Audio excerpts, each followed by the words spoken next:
A lot of small business owners agree that having a business can be like having 3 full-time jobs. It's a line of work that can be very demanding and rewarding at the same time. But it's very important to stay balanced so you aren't working 80 hours a week and then crash and lose your customers, or even worse, your relationships with family and friends. Let's talk to our guests about how they've been able to manage their schedule between work, family time, and personal time that has allowed them to succeed in their careers.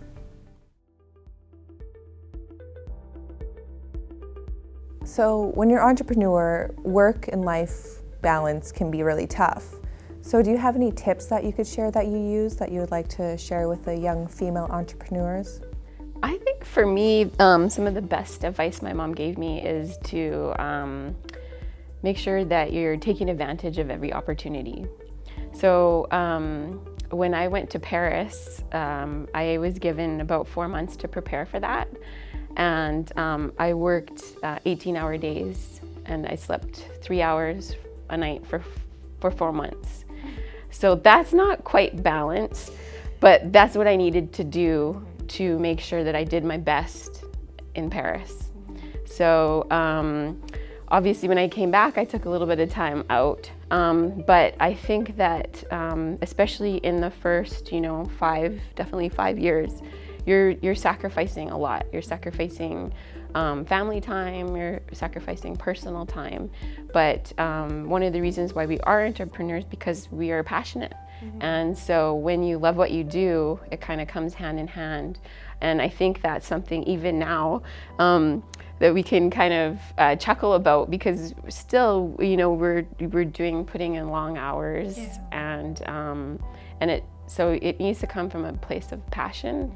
And I think that's something that I'm still kind of learning how to, because I work from home and I'm an artist and it's kind of like my life and sometimes it completely engulfs me.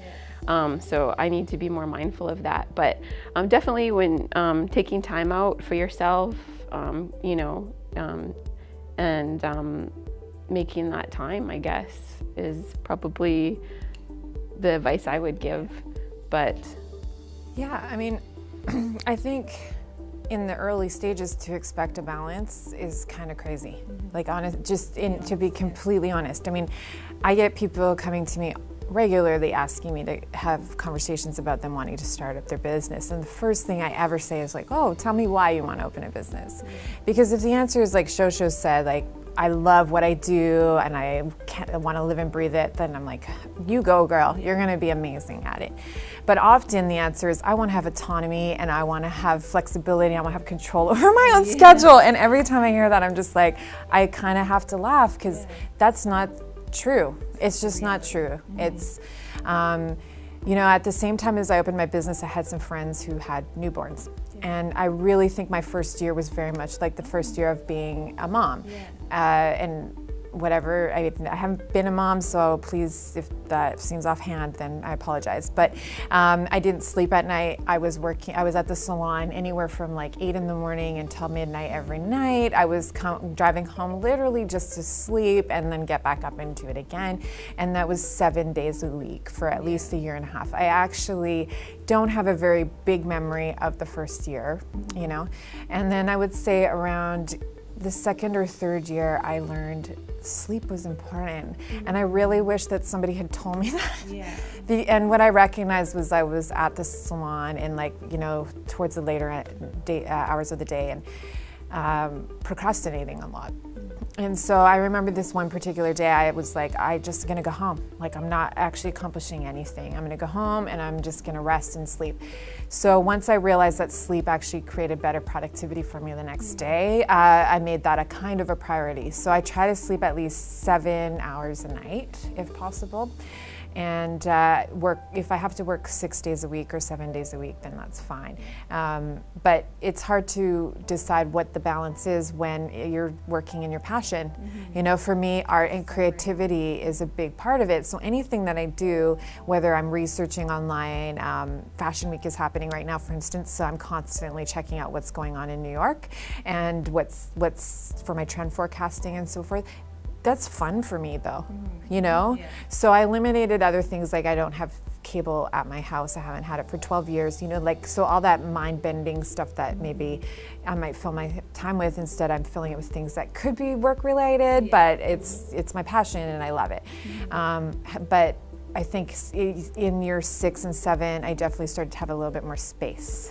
And that's when I recognized how much my family and friends had to give up for me to do my dream as well, and how much I had to give up as well. So I'm just trying to now find a different kind of balance, back to some fitness and spending some time with my friends and family that's not work related. So when you're starting a business, it's safe to say that you're putting in long hours, but you don't want to be at risk of burning out. So to find time for yourself. Definitely. So we deserve it. Yeah. And I think it's hard, I think especially women entrepreneurs, you know, if with your family and if you have children and so forth. I mean, I don't have children, so I think I really bow down to the women who do this, that do. Like, I really have a hard time understanding how they do it. Like, seriously, so much respect to them. Because it is so much work, and when you borrow this kind of money and you really put your whole dreams on the line, like you want to, you know, you want to work hard for them. And it's like a big ball and chain, you know, like if somebody doesn't show for work, well, who gets to step in on that, right? Yeah. Or whatever. Yeah, so flexible hours, right? yeah, all those flexible hours, just make them yourself. I mean, how many times I've heard like, well, you're the boss. Just like, yeah, exactly. So I got to go to work. I have to go. Yeah. But yeah, I think that in the first 3 to 5 years, just expect that you have to work hard, and that balance is probably not exactly, but it is important still to like have some kind of rest. Yeah. So again, the sleep, it's a big thing. That's one of the first things I like to tell somebody, sleep. Yeah. I'll take that advice. I'll take that too.